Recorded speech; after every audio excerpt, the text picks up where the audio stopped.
یوه پاچا د یوه ښار محاصره کولو په مهال د ښار اطراف کې خپلې لښکرې تم کړې. دوه جاسوسان یې ښار ته د دې لپاره ولېږل چې د سیمې نظامي او نور مختلف حالات ځان ته معلوم کړي. جاسوسانو د ښار په څنډه کې یو سپین ږیری پیدا کړ. له هغه سره یو زلمی هلک هم و.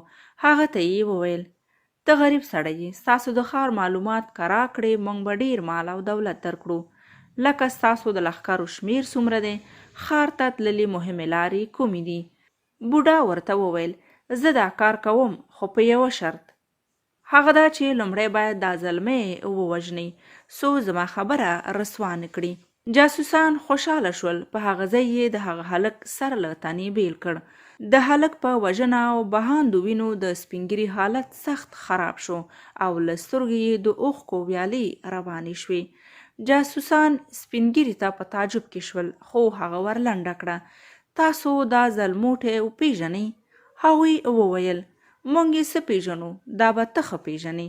د سپین ږیري پر مخ اوښکې روانې وې او جاسوسانو ته یې وویل: دا زما زوی دی او دا کار ما ځکه وکړ چې زه وېرېدم که تاسو ته زما د انکار په صورت کې تاسو ما د هغه په مخ کې ووژنئ، نو هغه به تاسو ته له وېرې زما د هېواد په اړه کوم معلومات درکړي. نو دا مې ښه وبلله چې هغه دې زما مخکې ووژل شي چې تاسو ته زما د هېواد د یوې خبرې جاسوسي هم ونه کړي. دواړه جاسوسان د بوډا غیرت، د هېواد مینې او هېواد پالنې ته حق حیران شول. وروسته بوډا د خپل زوی تنه په غېږ کې ونیوله او دوی له هغه ځایه بیرته ستانه شول.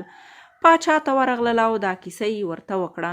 هغه سمدستي لښکرو ته امر وکړ چې هلئ ژر تر ژره بیرته ستنېږئ او له دې ښاره غوږونه پناه کوئ. د کوم هېواد پلرونه چې له خپل هېواده د خپلو زړونو ټوټې او زامن قرباني کوي، هغوی سره موږ ډغره نشو وهلی او نه په هغو بریالي کېدلی شو. کاش چې موږ هم داسې احساس لرلی.